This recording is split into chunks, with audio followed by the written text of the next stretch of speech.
Welcome everybody to the Ozicar Driving School Part 2. Today we have a special guest, one Cameron Dance, hailing from across the ditch, and today he's going to quickly take us through the Formula V setup.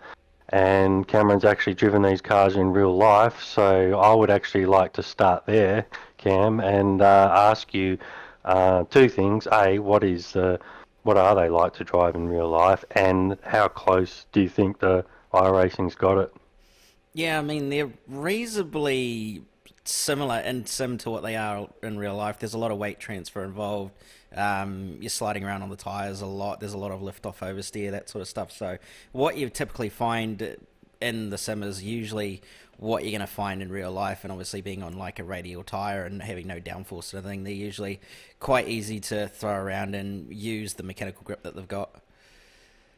Yeah, cool. All right. Well, we might as well start. We're gonna start on tyres. I've been having a little bit of a play myself, but I'm actually finding it's hard to get the temperature up. Now, a couple of questions I guess here is, do you know what is the optimum and sort of operating temperature that people should be aiming for? And yeah, can you just tell us a little bit about the tyre? Yeah, so I've personally found there's no real benefit to pushing the tire pressures up from anything from what baseline is, which is 117 kPa on the front and 121 on the rear. Yeah, I haven't really found any sort of benefit from pumping them up to try and help in a qualifying sort of situation where you want them to be as warm as possible early on. But for the most part, from what I've discovered at least, it seems to be that minimum pressures, front and rear, seem to help in a long run sense from a race perspective. So you typically want to do that sort of thing. You can use 121 on the rear, so one click more than the front, to get the rear end to come around a little bit easier, or if you need to remove a little bit of rear grip. But for the most part, it's just pretty much running them as low as you possibly can at this point, from what I've discovered. Yeah, I pretty much. I'm glad you said that because I kind of found the same thing. I just kept pumping them up, and it didn't really seem to give me much benefit. The temperatures were coming back a bit better, but the lap time just really wasn't there. So a bit like the skippies, really.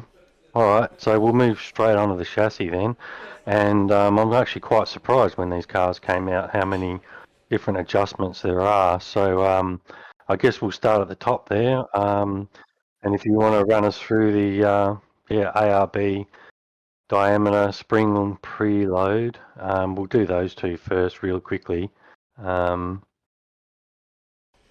Yeah, so pretty much the ARB diameter is more or less your front end roll bar, typical thing. Usually you'd use that for the entry of the corner. So obviously the softer it is, the more oversteer you're usually going to encounter on turning. Depending on the corner and the track as well, it's going to vary on what it does. If it's too soft, then you're going to find that the thing will understeer a little bit more than you'd typically like it to. There's not many adjustments in terms of what you can do to the front roll bar. It's just a few clicks here and there. Pretty much 9.5 millimeters is the softest you can go, and then you've got 12.7, 15.8, and 19.05 for the stiffest roll bar. Personally, I find the stiffest roll bar possible you can use is better, just primarily from the fact that these things have a lot of lift off oversteer anyway, so it doesn't really, you don't really want to be adding to that. You could possibly go a little bit softer, but I've just personally found that they rotate enough as it is on the way in, yeah, with the front end roll bar being as hard as it possibly can. Spring preload is pretty much your way of adjusting front ride height, and the more turns you do, positive turns that is, the lower the front ride height is going to be. The minimum is, I think, 26 millimeters from memory. No, 25 millimeters. So it's about yeah, 9.5 turns or 10 turns, depending on how much fuel you've got in the car. You can run it quite low and not have any bottoming out, from what I've found. I haven't really tested what sort of what the optimum range is. Obviously, some tracks you might want to run a little bit higher just for the bumpiness, but for the most part, running it a bit lower if you like the car to be a bit more pointy seems to be the way to go. Brake bias is pretty self-explanatory. Pretty much more pressure equals more front brake bias, which means the car's going to be more stable under brakes. The least amount of pressure you put into it, the more rearward it's going to be. And typically in this car, I run around 63.7 rather than any more. Just primarily from the fact that I like to have the rear coming around a little bit more than some people would.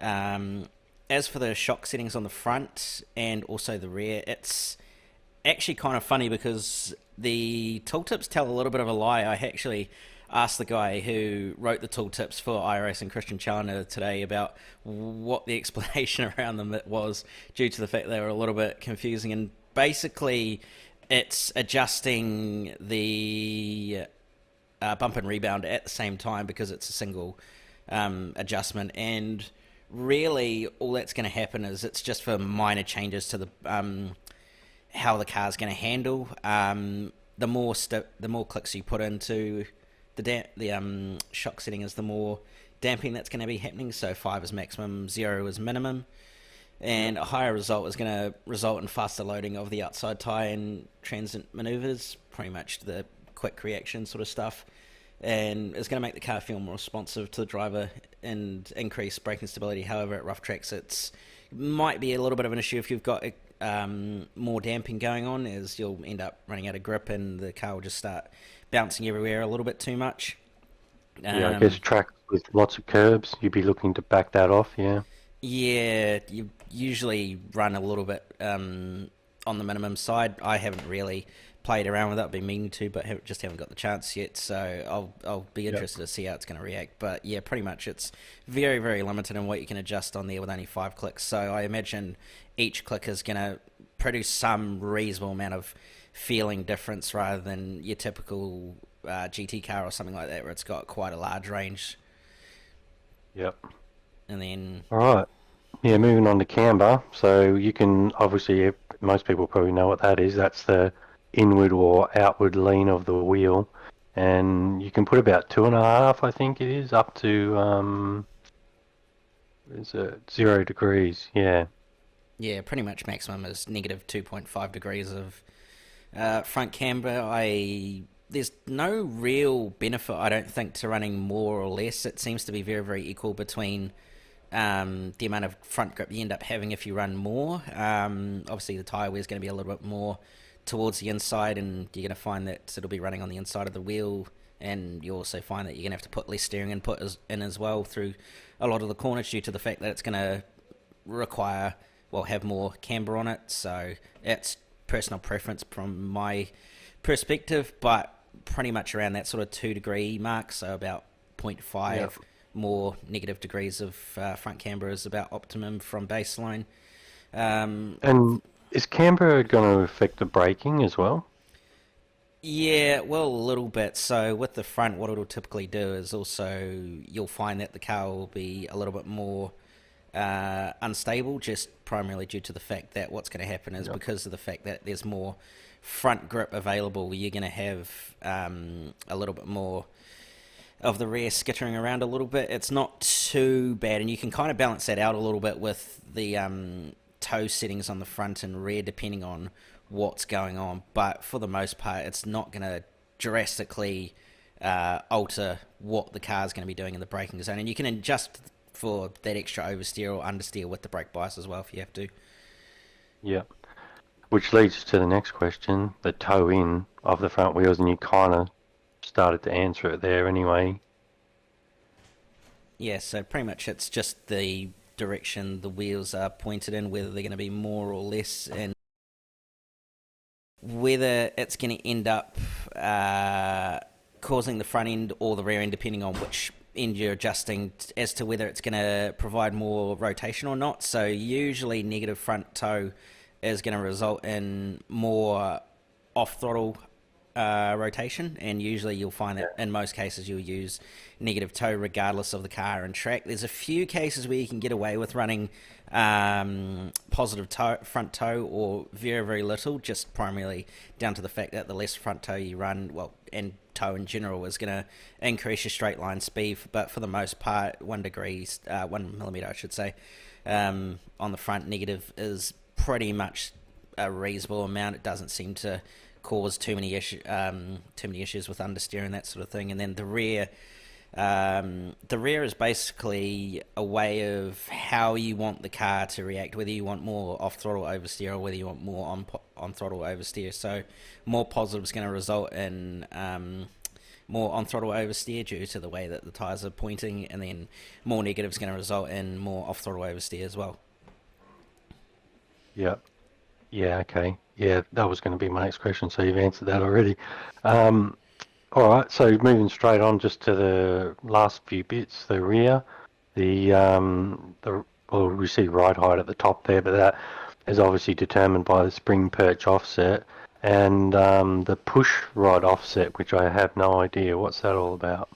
So pretty much the push rod offset is reasonably well explained in the garage tooltip at the bottom that you usually see. It adjusts the length and how much the suspension moves when it's compressing and decompressing as well. So usually what you'll find, and it's also a way of adjusting the ride height as well, but usually what you'll find is that you'll want to try and, this is more of a personal preference thing, and you'll usually want to try and balance this with how you've set the spring rate and how you've set the ride height, as well as obviously the more push rod offset you have, the more rear ride height there's going to be. And usually what that's going to also do is mean that the spring rate, this way the springs react with the car, is also going to make it a little bit more different in that usually more droop results in more planted rear end. So basically on this car then you can set the front sort of right down and the rear right up, which I think in some classes they call that rake. Is that right? Yeah, so you can typically in this car as well, just because of the fact that it's got a reasonable amount of understeer as it is, you'll usually try and have a reasonable amount of rake. And with this car, what I've found is when you drop the front, it actually raises the rear at the same time when you add spring preload to the front. So what you have to kind of balance that a little bit with the perch offset on the rear and the push rod offset as well. In some respects, when you do end up making adjustments to the front end, so you don't want to end up with a problem where you're going to end up putting the front down and then having too much oversteer as a result of too much rake from the front end coming down. So you kind of got to balance that out a little bit, and usually when you do change the front, it'll be better to change the rear at the same time. Yeah. So yeah, I was going to say you want to be working those together for sure. All right, then obviously the spring perch offset, so that's basically adjusting the rear ride height. Is that right? Yep. Yeah, pretty much. That's a straightforward Yep. rear ride height adjustment. It doesn't change anything else. The higher you raise the rear ride height, the more, so I should say, the less negative rear camber you're going to have, but the more rake you're going to have. So you'll have that trade-off between on-throttle rotation and mid-corner rotation. Yeah, and then the spring rate, that's obviously just how stiff you're running the rear end, and obviously most people would know about that, I guess. Yeah, so it's pretty much how stiff the spring is going to be in the rear end. There's not many settings that you can choose from. There's the lowest of 13 newton millimeters, and then the stiffest is 35 newton millimeters, and then there's a few options in between. And because this car's got so much weight transfer as it is, and because it's so soft on the rear as it is, with how little spring rate there is, usually what you want to try and do is run a little bit more of a harder rear spring. If you are finding that the harder rear spring is causing a little bit of oversteer, possibly in some cases, you can soften that off a little bit, or possibly play around with stuff like shock settings, or drop the rear ride height, or even play around with rear toe just to try and bring a little bit of balance in. Yeah, okay. And so basically then, if you got a track with a lot of high-speed corners, you'll be looking to back that off. if you're getting a lot of oversteer on those high-speed corners. Is that right? Yeah, you want to be trying to manage that in such a way that you don't end up with too much understeer, but at the same time, you want to be making sure that you've got enough, you've got enough balance in the car that you're not ending up with too much oversteer, but not too much understeer as well. So it's a very fine line, and you can kind of, if the amount of spring rate you're needing to adjust is ending up being too much either way, then you can again play with the shock setting a little bit, which is effectively the same sort of thing as what the front's doing. Yep. And then obviously, lucky last, the shock setting, which is I'm assuming the same as the one on the front. That's your dampening, is that and that? Yep. Yeah, pretty much it's the same. It's the same as the front, more or less. The tooltip is a little bit of a lie. It's a little bit of a confusion there with the fact that it says compress extended rather than the same as the front tooltip. But it's pretty much the same sort of thing. It adjusts both compression and rebound, and obviously the higher the number, the more damping that's going to be going on. But it basically is only affecting the rear tyre, so higher setting is going to result in faster loading of the rear tyres during acceleration, and then also increase traction on smooth tracks, whereas rougher tracks you're probably going to want to go a little bit softer so you're not ending up with the car poking in too much or anything.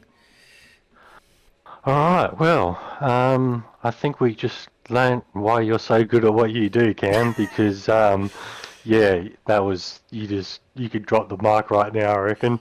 Yeah, that was awesome, mate. And that's why I asked you to do this, because I knew you would know all the little nuances and stuff like that. So, is there any other general tips you reckon you could throw in there for sim racer Formula Vs?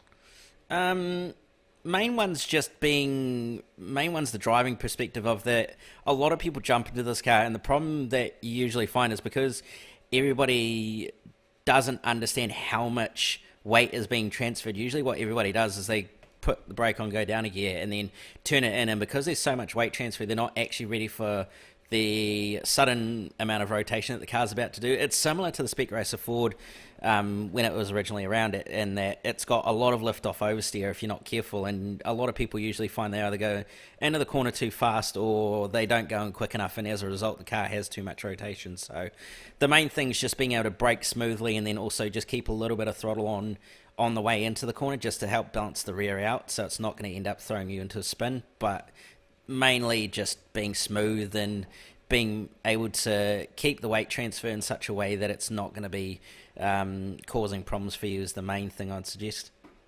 Yeah, so you want to be getting back on the gas sort of well before the apex and driving like out through the corner, kind of like the Skippy in a way.